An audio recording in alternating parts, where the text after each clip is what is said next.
Lods, kung mayroon kayong 5 auto amplifier, ano, ayan. At yung kabilang channel ay okay naman.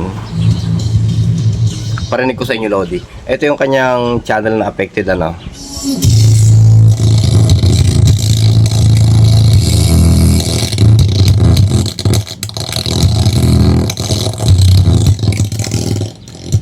Yan ang tunog ng kabilang channel, Lodi.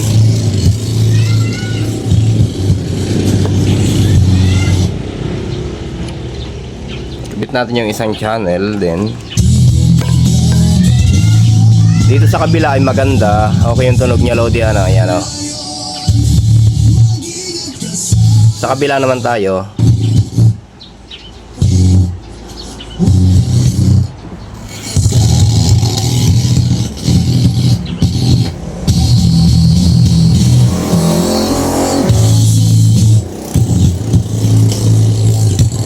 Bali, Lord, sa mga ganyan na tunog kung minsan, maraming pinagmumulan yan eh. Maaring dito sa may preamp, may problema sa mga resistor, sa transistor niya, may mga problema kung minsan.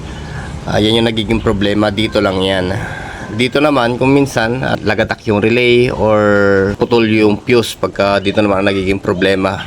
Ito, nakahang na rin yung kanyang 5551, dito rin, nakahang na rin. Pero ganun pa rin daw.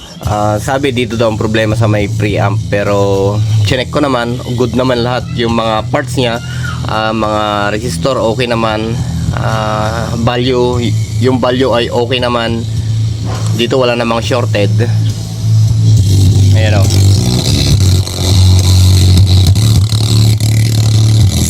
Nagbultahe daw sila, okay naman yung bultahe. Pero inulit kong binultahe siya ay mayroon silang nakaligtaan na parts. Ayan, nagpalit na. Halos marami na rin napalitan dito, Lodi. Ayan, o.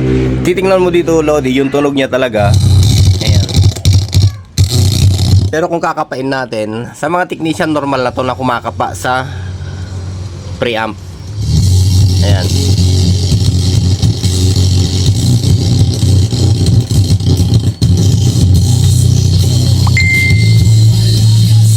Ayan.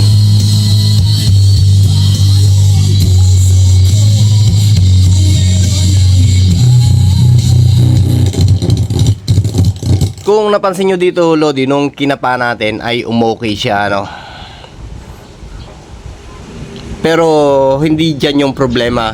Porque kinapa mo na yan at umokay yung tunog, hindi yan ang kanyang problema. Maaari lang may nag-contact dyan para tumino yung kanyang andar.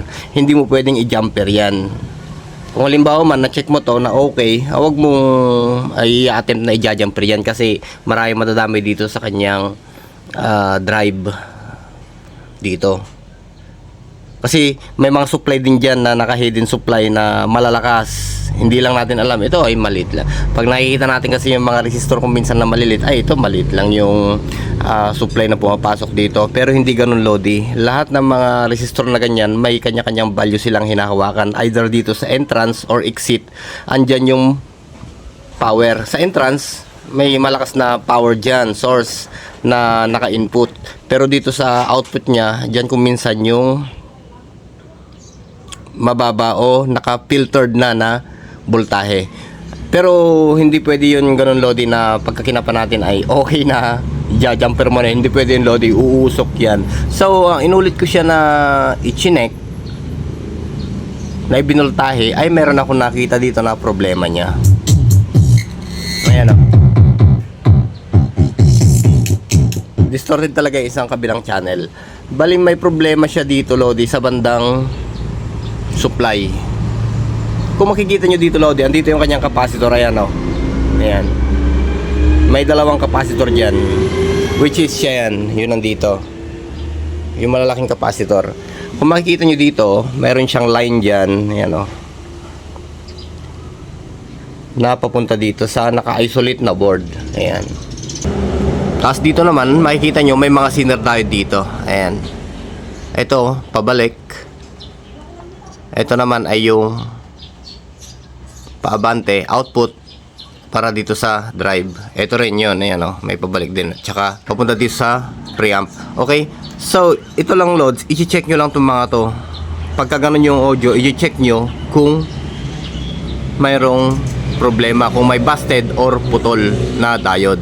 Common Lodi, sa mga diode, shorted yan. Madalang yung napuputol na Zener diode, yun yung pumuputok na lang. Pero pagka buo pa siya, common shorted yan mga yan, yung reading sa tester. Ngayon, i-check natin Lodi. Nakasindi itong amplifier natin.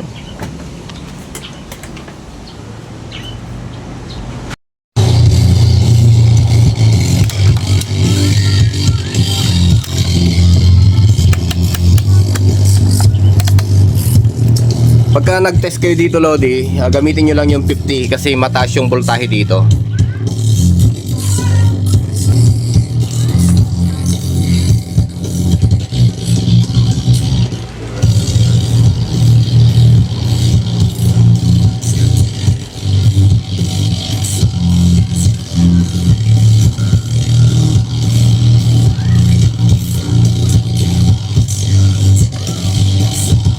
Itong dalawang diode na to ay okay. Tapos dito lang tayo sa kabila.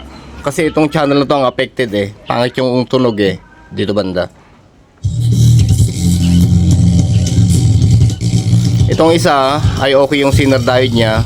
Tapos sa kabila naman ay wala akong mabasa. Bali ang voltahe pala dito ay naglalaro siya ng 30 volts yung nilalarong output dito. So ngayon, ang gagawin natin, papatayin natin to, tapos ipupunta natin sa continuity X1 yung tester. Ayan, naka X1 tayo.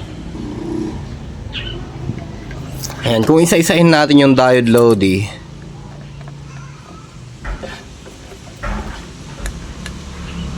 Okay, itong isa ay okay pa. Pero itong isa ay ako, mataas na to. 0-0 na tong isa. Ayan o. 0 na siya. Dito rin tayo sa kabila. Okay, okay yung isa. Ito okay siya. Ito ay okay din to. So bali ang nakita lang natin dito Lodi, nakalimutan lang nila. Isang parts lang. Yung isang diode nito na check natin kung ilang watts yun. Yung diode na yun. Bali ito yung isang diode Lodi na problemado, yung 1 watt 30 volt na yan.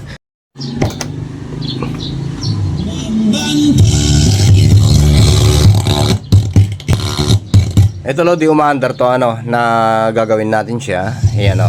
Hindi required na nakasaksak yung mga appliances na ginagawa nyo. Pero ipapakita lang natin to kasi wala naman siyang ibang madadaanan eh. Ayan. Ayan, kung makikita nyo dito ay naka 60 tayo sa control. Ito yung affected kanina Lodi na parts.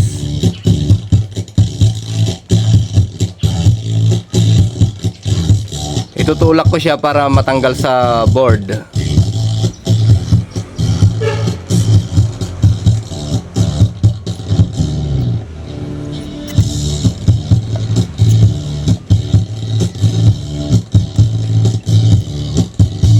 Ayun. Kung napansin nyo, itinulak ko siya ay umayos yung tunog. Ayan, bumalik. Naubusan na kasi ng supply kaya bumalik sa distorted na audio. Ayan o. Yung diode na yun ay nakakita tayo ng pang replacement sa kanya. Ito yung affected na diode loads ano. Ayan.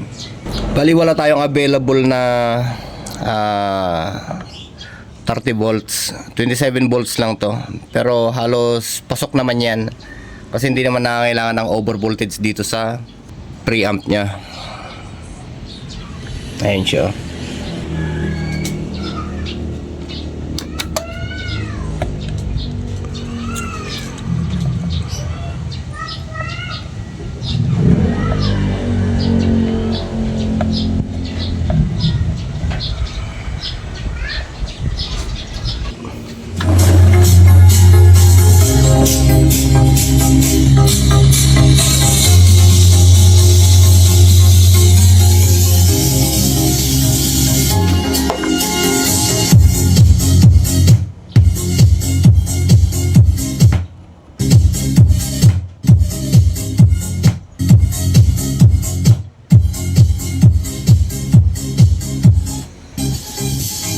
So yun lamang Lodi, konting basic tips lang yung binigay ko sa inyo. Okay?